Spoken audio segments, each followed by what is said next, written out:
Anna Celmiņa zina, kas strādā biznesā. Annas analītiskais skats spēj pamanīt arī to, ko Excel tabulas nerāda. Gatis Gāga balansē starp aktiera un uzņēmēja lomām.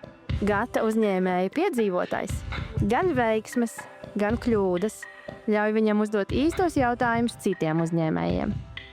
Sarunās ar jaudīgiem Latvijas uzņēmējiem meklēsim īsto atslēgu uzrāvienam biznesā.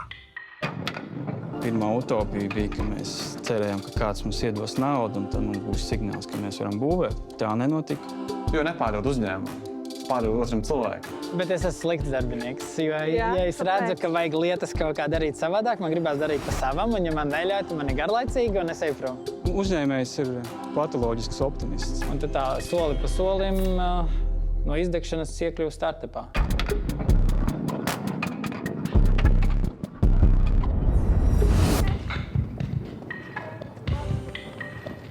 Uz kuru pusi manam biznesam jābrauc? Vai tu man vari palīdzēt? Tikt ārā no šī aburtā Tikt ārā no šī aburtā loka. Man ir sajūta, ka es visu laiku eju pa apuri savā biznesā. Iespējams, ka tev vajadzīgs kāds uzrāviens. Vajadzīgs uzrāviens, vajadzīgs virziens, manuprāt. Jā, starp citu, sāksim ar to. Es domāju, ka tev vajag uzzināt no Raimonda, kā atrast virzienu. Kā vispār šāds te brīnums atrada savu virzienu. Čau, Raimonda. Čau. Kā tu nonāci līdz šim? Kas bija sākums? Tā ideja par kravas skrējriteni tieši radās mirklī, kad es devos uz pastu ar skateboardu, paņēmu paciņu, pazvanīja sieva un saka, hei, paņem kaut ko no veikala. Rokas ir aizņemts, vienā ir pults, otrā ir paciņa, nekā nevar. Tad es braucu mājās, paņēmu mašīnu un braucu atpakaļ uz veikalu, kas 2 kilometri. Un tad es domāju, pagaidi, baigi jau nepareizi sanāk. Tā kā es tagad kāpju mašīnā, braucu tos 2 kilometrus, tad braukšu ārāk atpakaļ. Bet ko citu es varu lietot, īsti nekā nav. Tā radās ideja par elektrisko kravas skrējriteni. Ideja apstrādāta hackathonā, pēc tam attīstīta dažādos inkubatoros.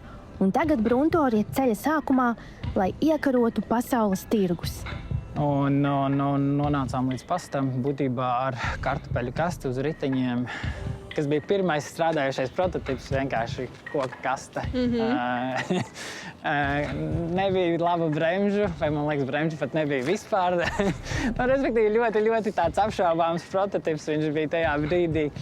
Un tad jau parādījās tā interese, tad bija tāds, ok, jā, ir jātaisa, skatāmies, ko mēs varam darīt, un tad soli pa soli esam šeit.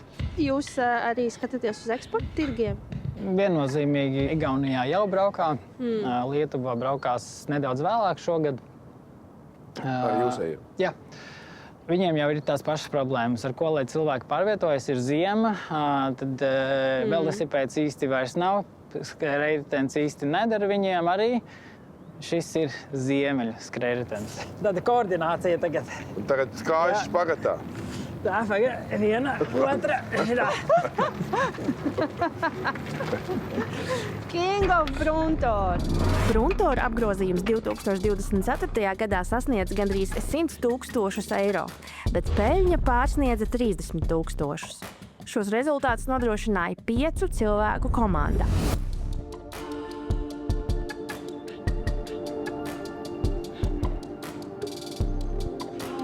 Jā, man liekas, ja es ar tevi eju pa vecrīgi, tad cilvēki domā, ka tiek filmēta kāda pilnmetrāžas filma vēsturiski. Šoreiz ir vēl cits pavērsiens. Un es esmu par to nedaudz satraucies, jo neizliksimies, netēlosim, ka tas tā nav, bet mēs ejam tagad uz tavu darba vietu. Tur ir interesanti, jo tu zini, ka es esmu satikusi tevi biežāk nekā savus kolēģus, un mēs tiekamies tikai filmēšanās ar tevi. Vienreiz nedēļā. Jā. Čau, Jāni. Labdien. Čau. Sveiks. Gatis. Jānis. Ļoti patīkami. Man Anna jau pa ceļam izstāstīja, ka jums nav ofisa, un tu vadi uzņēmumu, kam arī nav īsti produkta. Nē, ir produkts, bet nav fizisks. Nav fizisks, jā. Dzīvot digitālā pasaulē. Un dzīvot digitālā pasaulē, mākoņos, burbuļos. Profesionāli digitāli ceļotāji. Mēs ejam satikt komandu uz kopstrādes telpu.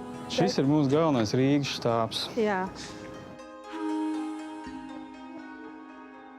Hey guys, so Čau visiem! Īsi iepazīstināšu ar sevi. Mani sauc Raitis, esmu mārketinga vadītājs šeit, Corebook. Rīkoju šādu veidu zvanus ar mūsu potenciālajiem klientiem. Mēs varam noskaidrot jūsu zīmola mērķus un saprast, kā mūsu platforma var palīdzēt jums sasniegt šos mērķus. Corebook ir zīmolvedības platforma, kas palīdz uzņēmumiem organizēt un izmantot savas zīmola vadlīnijas. Tā nevis izstrādā zīmolu, bet nodrošina, ka viss jau radītais ir skaidri strukturēts, pieejams un ērti lietojams. Tad klients, kurš saprot, ka tam, kā viņš izskatās, ka tam ir izšķiroša nozīme viņa panākumos. Jā, tāds uzņēmums, kurš investē zīmolvedībā, viņš saskarās ar milzīgiem mērogiem un lieliem izaicinājumiem. Viņam ir 100 cilvēki, piemēram, štatā, kas strādā ar zīmolu. Viņam ir partneris Londonā, aģentūra Francijā, viņam ir jauni ārštata speciālisti, ko viņš piesaista. Un tādam uzņēmumam ir jāinvestē pat vairāk miljoni gadā. Bet tad jūsu klienti ir, kā es saprotu, lielie kuģi, lielie spēlētāji. Tie, kuriem ir veiksmīgi izdevies attaisnot investīciju. Lūk, jo tur ir tas paradoks, tā ir milzīga vērtība. Piemēram, 2 klienti, kas ir faktiski mūsu klienti, kur uzticās. Tas ir Richard Branson veidotais zīmols Virgin. Tas ir vairāk kā 3 miljārdu vērts uzņēmums, kura zīmola vērtība sastāv 30%. Tad iedomājieties to atbildību, ko mēs nesam. Un līdzīgi ar Crocs. Crocs ir vairāk kā 5 miljārdi. Un kā jums šķiet, cik zīmola vērtība procentuāli veido no uzņēmuma vērtības? Es pat nezinu. Ir kaut kas 50%. Pusi. Lūk, un ar šādu domu mēs mostamies un dodamies gulēt, lai mostos nākamajā darba dienā. Atbildība ir ļoti liela. Tas pieprasa liels arī augsts standarts un savas sistēmas instruments, kā mēs to attaisnām. Corebook 2024. gada finanšu rādītāji. Apgrozījums 600 000 eiro, peļņa virs 70 000 un darbinieku skaits pieaudzis līdz 7.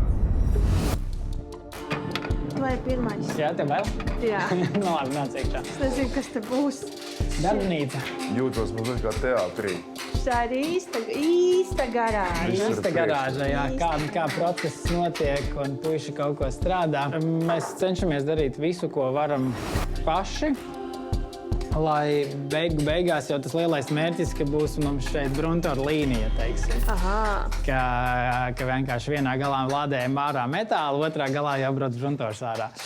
Un tad te procesi, lai labāk saprastu, tad daram daudz ko paši, ko nevaram darīt, to mēs pastūtam šeit pat Latvijā. Ne jau tāpēc, ka šeit ir lētāk, bet tā, lai mēs vienkārši te vietēji augam.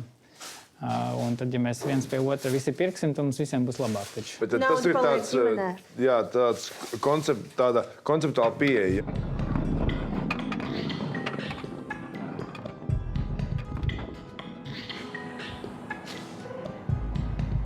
Man liekas, tad, kad es esmu šeit, tad liekas, ka Rīga ir tikai maza saujiņa un ka ir vēl viss kaut kas daudz vairāk. Bet, lai tu pie šīs atziņas nonāktu, tev jāuzskata uz jumta. Man liekas, ka tie uzņēmumi, ar ko mēs šodien runājam, vispār uzreiz jau startā skatās plašāk.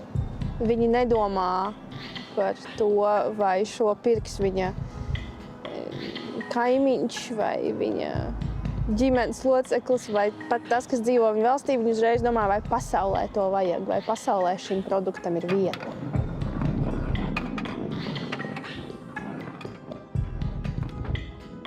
Vai tu uzskati, ka Corebooks ir tāds kārtīgs digitālā nomada, dzīvesveida radīts produkts?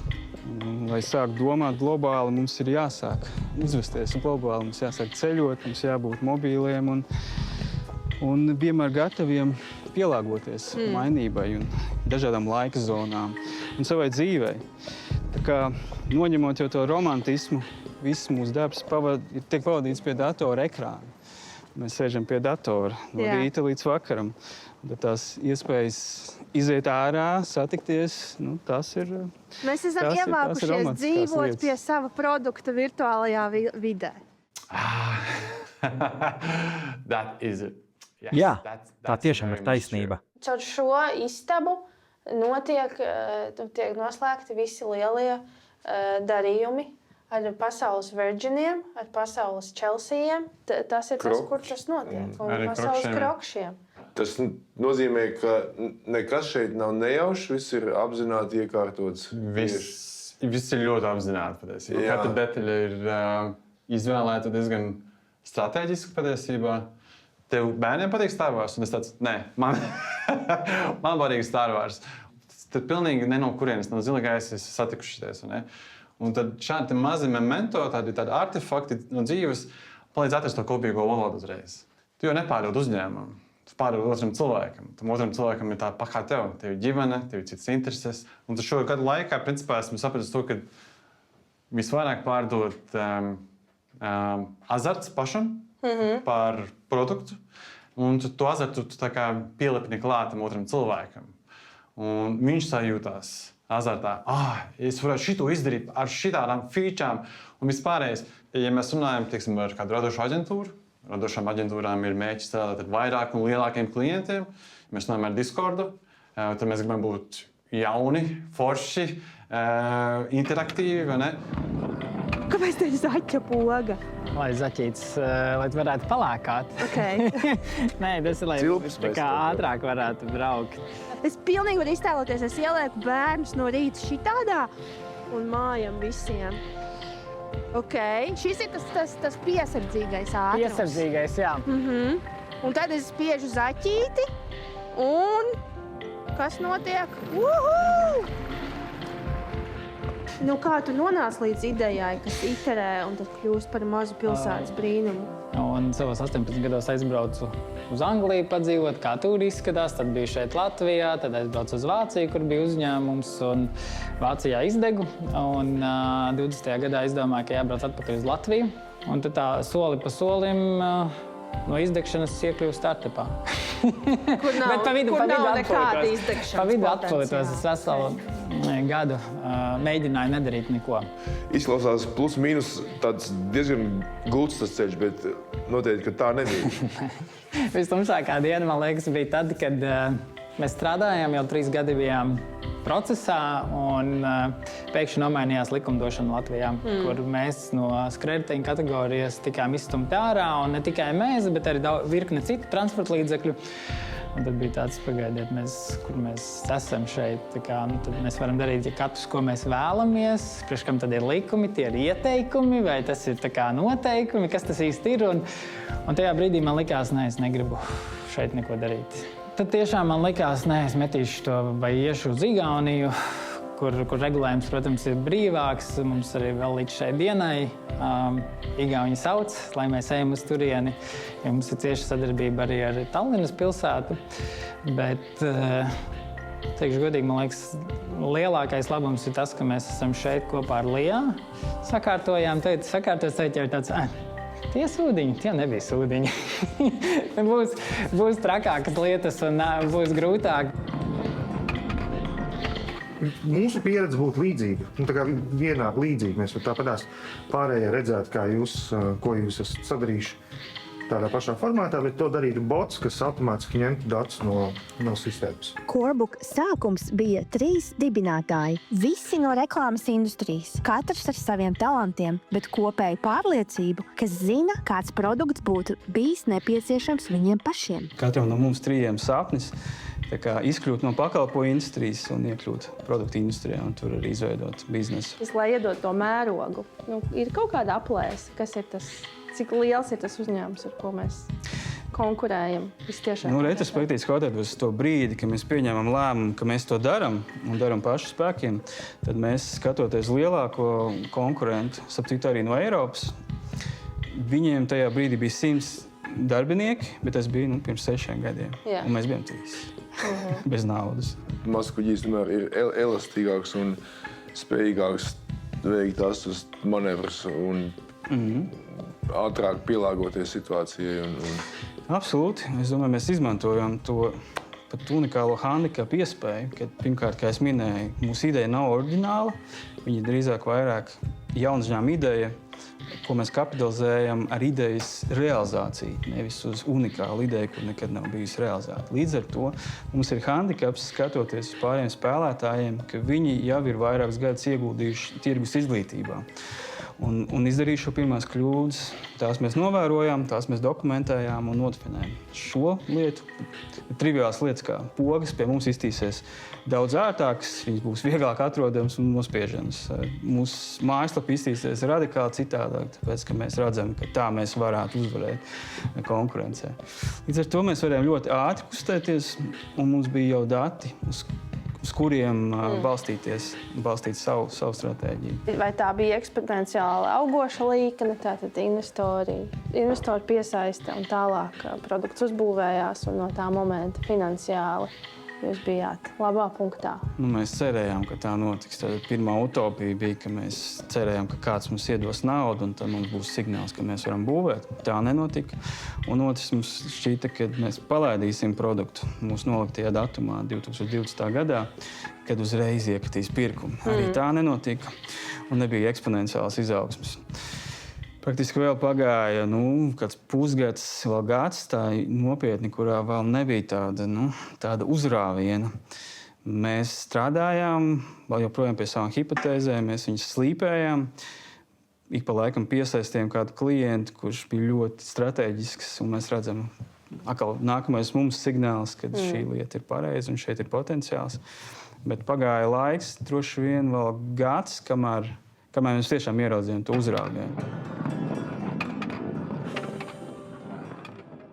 Te mums ir gan ražošanas lietas, gan kaut kādi vecāki prototipi, kur mēs nākam iedvesmoties. Šī platforma īstenībā tika izmantota cilvēku glābšanā. Tas ir reāls stāsts no pasākuma laikā. Sievietei palika slikti un viņa nevarēja ārā dabūt. Un tad mums bija stends. Un nāca pajautāt, vai mēs varam palīdzēt reāli iebraukt iekšā, izvest viņu ārā, lai varētu aizvest uz ātriem. Tas, kas man ir uz mēles, man liekas, jūs esat tiešām kārtīgi izmantojuši Eiropas un arī vietējo fondu iespējas. Kā tavuprāt izskatītos Bruntora ceļš, ja jūs paļautos tikai uz privātu finansējumu? Vai viņš būtu tagad kaut kas pilnīgi cits? Jo skaidrs, ka mans minējums ir, vienmēr jau Eiropa arī tur virza kaut kādas savas vērtības, vai ne? Jūs esat kļuvuši varbūt Bruntors zaļāk domājošāks un kārtīgāks pilsētvides mikro risinājums, tāpēc, ka Eiropa to grib. Viennozīmīgi varbūt mēs būtu lielākā stresā. Savādāk uz šo jautājumu jāpaskatās, kurā brīdī tad finansējums ir nepieciešams. Un ja es tagad atskatos uz atpakaļ, mums līdz šim nebija vajadzība pēc ārējās naudas, jo mēs nebijām kā uzņēmums vēl tikuši ne ar produktu, ne ar regulējumu. Un ja mēs būtu paņēmuši lielāku finansējumu no kāda cita, iespējams, mēs pat būtu jau aiztaisījušies ciet, jo investors jau grib redzēt, kad būs viņa atdeve, un tad ir tāds iekšējais stress veidojās. Bet Eiropas līdzekļi savukārt ir devuši mums laiku ar tiem projektiem visiem lēnā garā, organiski augt. Ne bez saviem izaicinājumiem, jo tajā brīdī, kad mainījās likumdošana, tad mums bija tieši Eiropas projekts, un mums bija jātestē uz ielas, kas arī draudēja ar to, ka tas viss projekts izgāžās. Un beigās jau projekts izdevās un tika viss izdarīts, kas iecerēts. Bet, tas vienkārši atspoguļoja un izkristalizēja tās problēmas, kādas var būt. Tad investoru naudu īstenībā ir jāmāk iztērēt un ir jābūt atdevēji, kas ir monetāri. Faktiski viņi grib redzēt, kā tas vairojās. Ja mēs runājam par fondiem, atdeve drīkst nebūt uzreiz monetāri. Es saprotu, viņi drīkst būt arī kaut kāda paradigmas maiņa. Būtībā tieši tā, tā kā projekta mērķis jau parasti, vismaz manā galvā tas liekas, ir kaut ko izpētīt. Un ne visu tu var izpētīt par privāto finansējumu. Produkts jums ir ļoti foršs, pārbaudījām, kā pārdot kaut ko, ko cilvēks nemaz nemeklē, jo viņi nezin, ka tāds eksistē. Jā. Tas ir izaicinājums inovācijai kā tādai vispār. Vienalga, kāds tas būtu produkts, bet mūsu gadījumā tā pieeja ir, ka mēs dodam patestēt, ja viņiem nepatīk un saka, viņiem šis vispār nenoderēja. Mēs atgriežam naudu atpakaļ. Teikšu godīgi, neviens nav paņēmis naudu atpakaļ, jo visi viņi ir izmantojuši un ir reāli braukuši. galvenais, lai viņi vēlas arī uzklausīt, jo ir klienti, kuri uzreiz es izstāstu, ko es vēlos. Nē, mēs šo nepirksim nekad. Protams, tās durvis tad ir slēgtas uz laiku. Jo vēlāk, kad visiem pārējiem būs, un viņiem arī gribēsies. Jums ir jāstrādā ar early adapters. Jā. Latviski to sauc par agrīnajiem ieviesējiem. Tātad tie, kuri tajā ciklā ir gatavi riskēt un iet pirms. Jūs ļoti apzināti izvēlaties profilus, kurus targetēt, kurus uzrunāt, kas ir agrīnie ieviesēji. Lai pēc tam tie pārējie skatās uz viņiem, saka, man taču arī vajadzēja. Bet mēs jau nezinām, kurš ir tas agrīnais ieviesējs īstenībā, jo, ja tu man neprasīsi, kā mani sauc, tu nezinās, ka mani sauc Raimonds.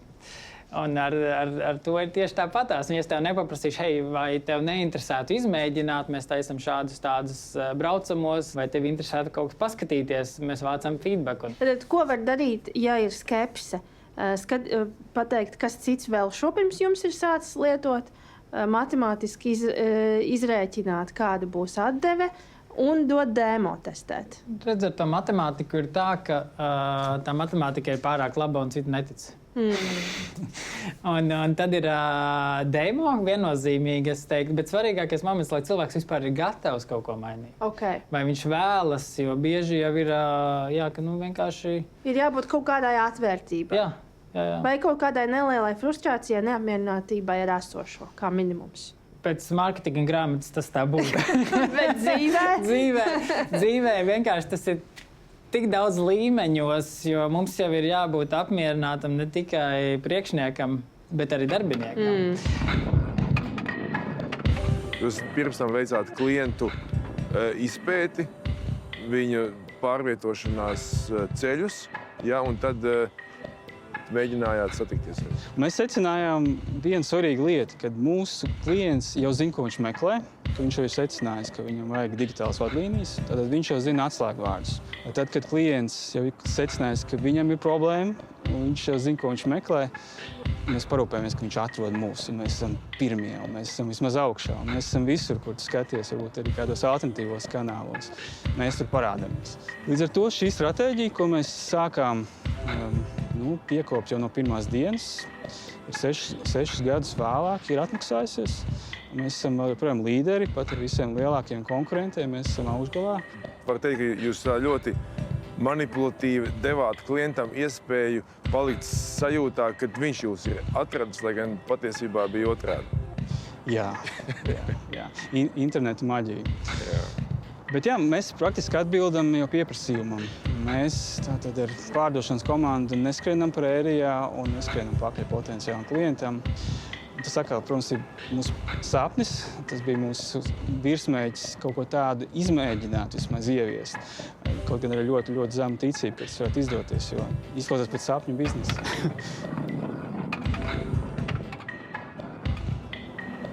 Man ir radies jautājums, vai slikts darbinieks var būt labs uzņēmējs?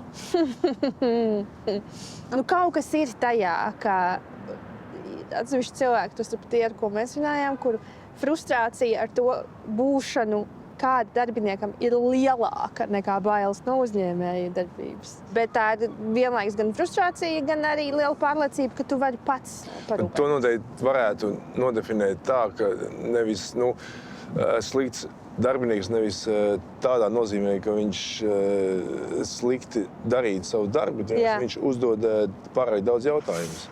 Tas ir viens, vai, piemēram, ka viņš dara pa savam, jo viņš ir pārliecināts, ka tas taču ir daudz pareizāk. Kaut kas tajā ir uzņēmumi, kas saka, mēs gribam tevi ņemt darbā, ja tu esi kā minimums vienu reizi no kaut kurienes atlaists. Tas liecina par tavu kaut kādu arī sparu es nezinu, mentālo noturību. Ja piedzīme ar tādu, kā es būšu uzņēmējs domāšanu, ja tu esi bijis ļoti ilgu laiku algots darbinieks un tad mainīji dzīvi? Es iesāku ļoti agri jaunībā strādāt kā algots darbinieks. Bet es esmu slikts darbinieks. Jo, Jā, ja es redzu, kāpēc? ka vajag lietas kaut kā darīt savādāk, man gribās darīt pa savam, un ja man neļauj, tad man ir garlaicīgi, un es eju prom. Okay. un tad es ļoti agri kļuvu par uzņēmēju, darot kaut kādas mazas lietiņas, tur skolas laikā jau kaut ko klases biedriem datorus taisīju un tā. Un labi, šī Bruntors, teiksim tā, ir viss sarežģītākais, ko es jebkad esmu darījis. Jā. Viennozīmīgi, jo vispārējais bija tāda vairāk uz pakalpojumu sniegšanu bāzētas lietas. Šis ir jauns izaicinājums, bet man viņš patīk. Nu, un tagad paskatāmies 5 gadu nākotnē. Mākslinieks intelekts mainīs visu, arī mūsu industriju. Bet mūsu priekšrocība, mūsu handikaps ir tajā, ka mums ir šie kontekstuālie dati, kas notiks noteikti daudz ātrāk nekā tu mini 5 gadus. Un Jānis man vienmēr saka, tagad idejas ir lētas, ļoti daudz ko var realizēt ļoti, ļoti ātri. Un tā ir tā akcelerācija, kur ir ļoti bailīga, ļoti interesanti vienlaicīgi. Nu, tā mums te filozofija. Droši vien nevajadzētu arī izvēlēties priecāties un nepriecāties. Es domāju, katram ir izvēle, vai viņš ir nobijies, vai viņš ir iedvesmots. Ir iemesls būt nobijušam, bet uzņēmējs ir patoloģisks optimists. Es nevarētu nebūt iedvesmots. Tu esi otrais, kas to saka. Kurš vēl Vai pat trešais. Es neatceros, kurš, bet bija tieši šis jēdziens - patoloģisks optimists. Mums sāk veidoties lielie dati no šiem raidījumiem pamazām. Mēs esam dokumentējuši, un mēs varēsim pateikt beigās, kas tad ir tā jauna uzņēmuma veiksmes atslēga vai vairākas. Ja tu man jautā, kādu atziņu šodien esmu guvis, tu man jautā to. Nu, tagad jau jā. Stilam nav nozīmes, visu izšķir produkts. Es priecājos, ka tu esi sācis runāt saukļos pēc šodienas Īsāk raidījuma. un īsāk. Bet jā, man liekas, ka nevajag puskaraļvalsti un zirgu, lai veidotu globālu eksportējošu produktu. Tu to vari darīt pieticīgā vidē, no sava dzīvokļa Mežciemā vai no savas garāžas Maskačkā, ar skrūvītēm un lejkaplastiem. Un tas tikai nozīmē to, ka mēs īstenībā varam pārdot un eksportēt smadzenes un idejas jebkurā vidē. Dzīvojiet neperfektā vidē, bet radiet perfektu produktu. Ar to arī beidzam. Nākamajā sērijā. Mums radās tāda pat bāža, ja neviens neražo, tad varbūt tas nemaz nav iespējams. Un nevar būt, ka mēs nevaram radīt. Produktu pārdošanas cikls šādiem specifiskiem biotehnoloģiskiem produktiem, diemžēl, arī ir 2 gadi. Nebija kaut kādi mega dati par tirgu, bet mums bija liela ticība. Mēs jau vienmēr varam domāt, ka vēl viena nedēļa un sanāks. Var jau būt, ka sanāks, bet ir tas vienmēr tas grūtais novilkt to brīdi, viss metam ārā. Protams, tik ātri, kā mēs esam gribējuši, nekad nesanāk, vai respektīvi tas Excels, kuram tu pieliec punktu, viņš jau tajā brīdī ir neaktuāls.